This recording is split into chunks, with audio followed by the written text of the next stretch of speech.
بسم اللہ الرحمن الرحیم الحمد للہ رب العالمین والصلاة والسلام علی افضل الانبیاء والمرسلین حبیبنا وحبیب رب العالمین وعلی آلہ وصحابتہ اجمعین من تبعہم بإحسان الی یوم الدین وبعد۔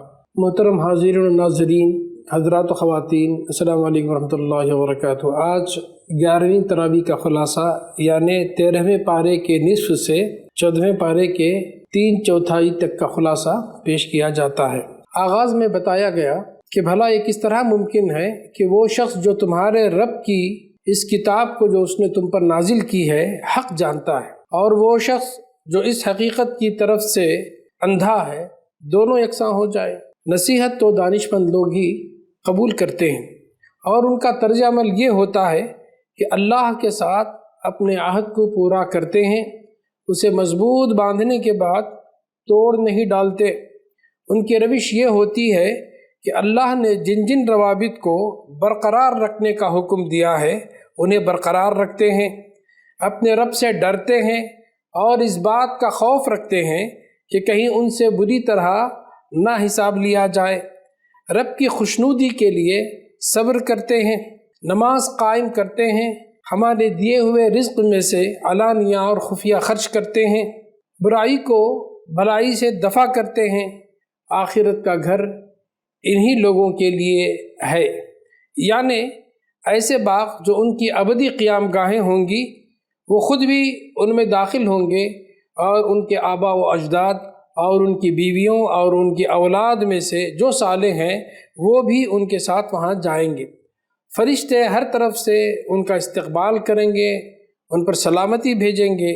رہے وہ لوگ جو اللہ کے عہد کو مضبوط باندھ لینے کے بعد توڑ ڈالتے ہیں اور ان روابط کو کاٹتے ہیں جن روابط کو جوڑنے کا اللہ تعالیٰ نے حکم دیا ہے، اور زمین میں فساد پھیلاتے ہیں، وہ لعنت کے مستحق ہیں اور آخرت میں ان کے لیے برا ٹھکانہ ہے۔ آگے بتایا کہ رزق کی کمی و بیشی اللہ کے یہاں انسان کے مبغوض اور محبوب ہونے کا معیار ہرگز نہیں ہے، جیسا کہ جاہل لوگ سمجھتے ہیں۔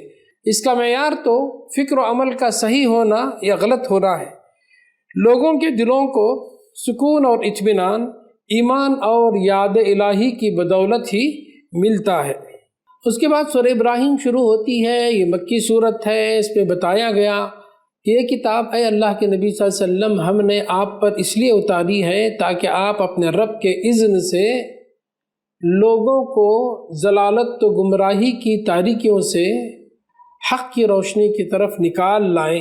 کافروں کے اعمال کی مثال دی گئی کہ قیامت کے دن ان کے اعمال راکھ کے ڈھیر بنا کر اڑا دیے جائیں گے، اور پھر یہ بتایا کہ ہر زمانے میں کافروں نے رسولوں سے کہا تھا کہ ہم تمہیں اپنے وطن سے نکال دیں گے، تمہیں جلا وطن کر دیں گے، یا تو تم ہماری ملت میں لوٹ آؤ، گھر واپسی کرو۔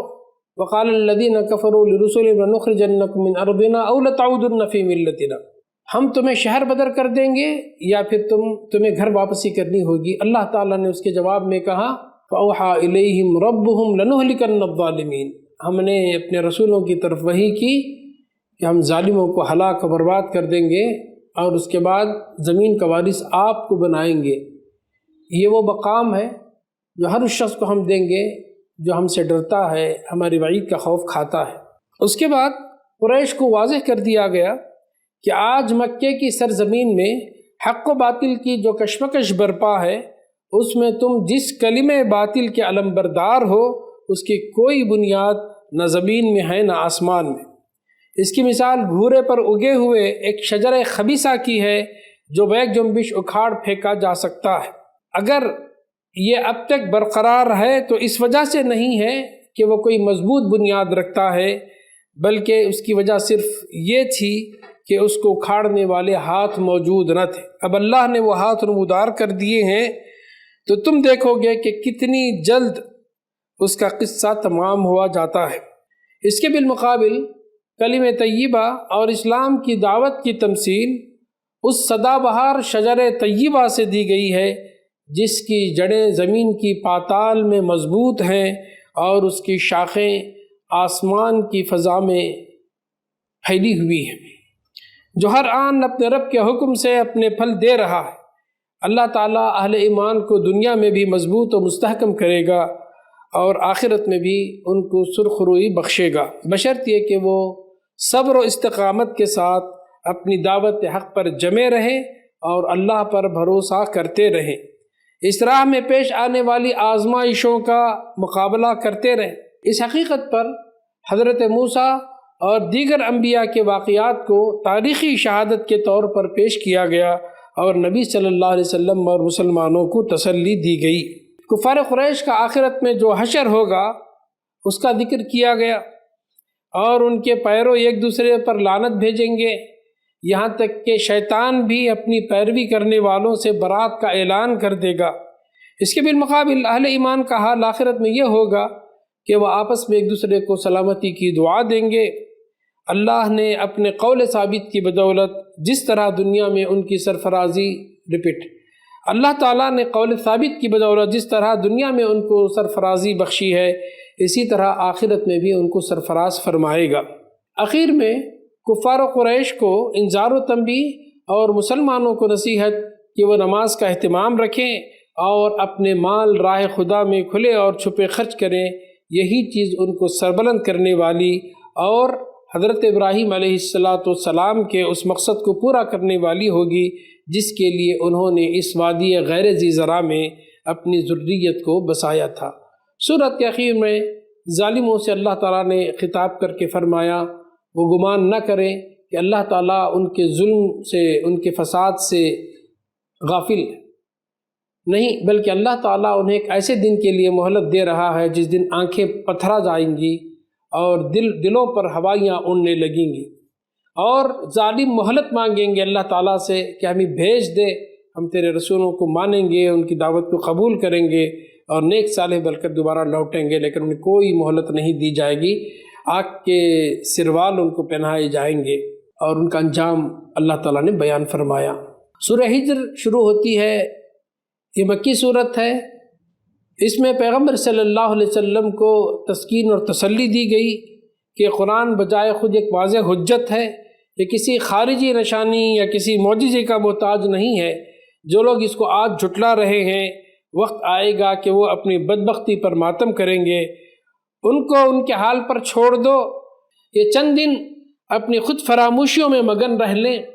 اس قوم کی ہلاکت کے لیے خدا کی طرف سے ایک وقت مقرر ہے، یہ فرشتوں کے ظہور کا مطالبہ کر رہے ہیں، تو ان سے کہہ دو کہ فرشتے جب آتے ہیں تو خدا کا فیصلہ لے کر ہی آتے ہیں، اس کے بعد کسی قوم کو مہلت نہیں ملا کرتی۔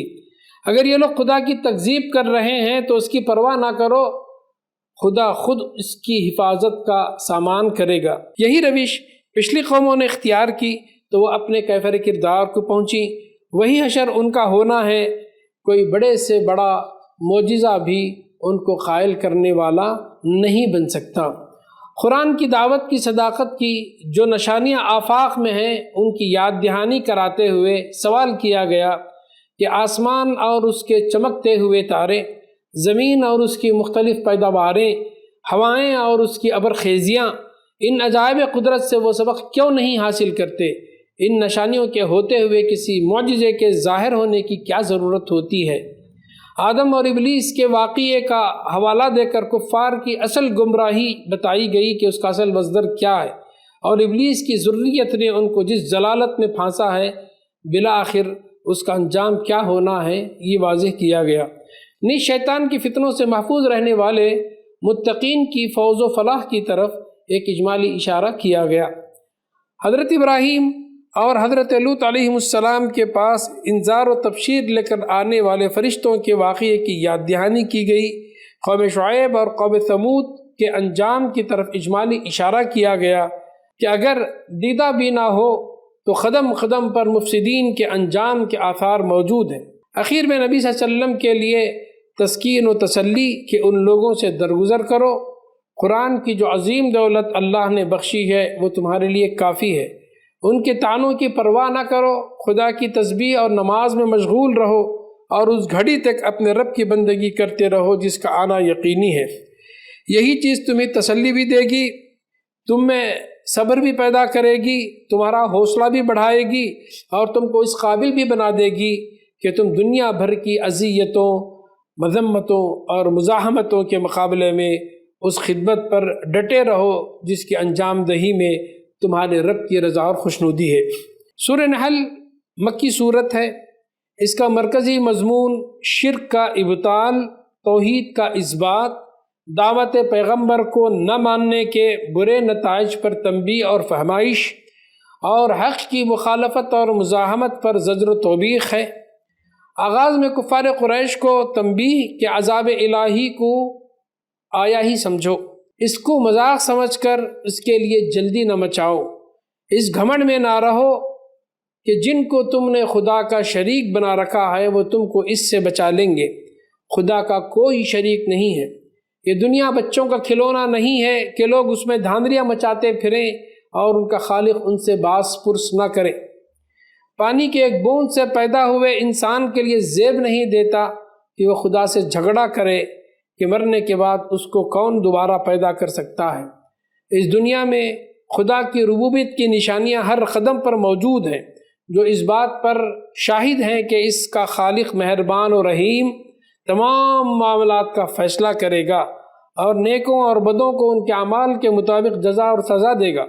لوگوں کے لیے صحیح رویہ یہی ہے کہ اپنے خالق کی مانیں اور سیدھی راہ اختیار کریں۔ اس صورت میں دل لگتے دلائل، آفاق اور انفس کے آثار کی کھلی کھلی شہادتیں دی گئی ہیں اور سمجھایا گیا ہے کہ شرک باطل ہے اور توحید ہی حق ہے۔ منکرین کے اعتراضات، شکوک، حجتوں اور ہیلوں کا ایک ایک کر کے جواب دیا گیا، باطل پر اصرار اور حق کے مقابلے میں استکبار کے برے نتائج سے ڈرایا گیا۔ اللہ کی قدرت کی نشانیوں میں سے یہ ہے کہ اس نے انسان کے لیے لیل و نہار، شمس و قمر اور سب تاروں کو مسخر کر دیا، زمین میں رنگ برنگ کی چیزیں پیدا کی، انسان کی خوراک اور طرح طرح کے بے شمار فائدوں کے لیے جانور پیدا کیے، سمندر کو مسخر کر کے اس سے تازہ گوشت اور زیب و زینت کی بے شمار چیزیں مہیا فرمائی، پہاڑوں جیسی کشتیاں اس کا سینہ چیر کر انسانوں کے فائدوں کے لیے چلتی ہیں۔ جس خالق نے ان سب چیزوں کو پیدا کیا ہے وہ جو کچھ بھی پیدا نہیں کرتے، کیا وہ دونوں برابر ہو سکتے ہیں؟ کیا یہ لوگ اللہ کی پیدا کی ہوئی چیزوں پر غور نہیں کرتے کہ ہر چیز کا سایہ کس طرح اللہ کے حضور سجدہ ریز ہے؟ آسمان و زمین میں جس قدر جاندار مخلوقات ہیں اور جتنے فرشتے ہیں، سب اللہ کے آگے سر بسجود ہیں۔ تم کو جو نعمت بھی ملی ہے وہ اللہ کی طرف سے ہے۔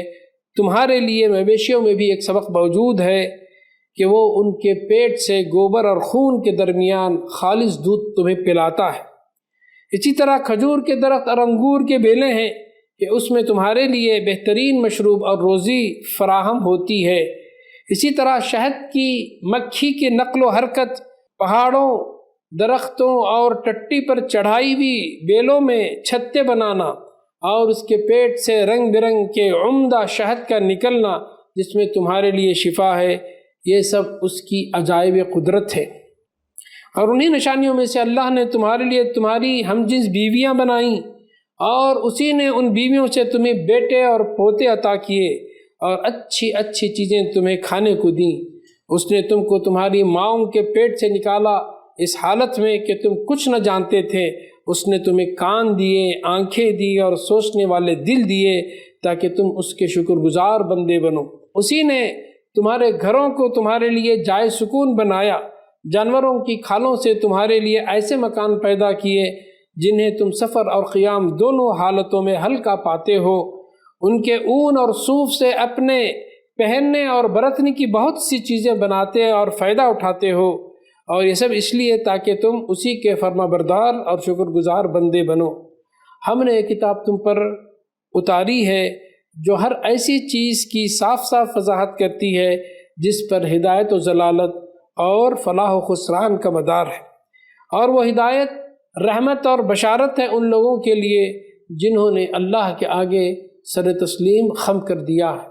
بارک اللہ لنا ولکم فی القرآن العظیم ونفعنا وإياكم بالآيات والذكر الحكيم وآخر دعوانا ان الحمد للہ رب العالمین۔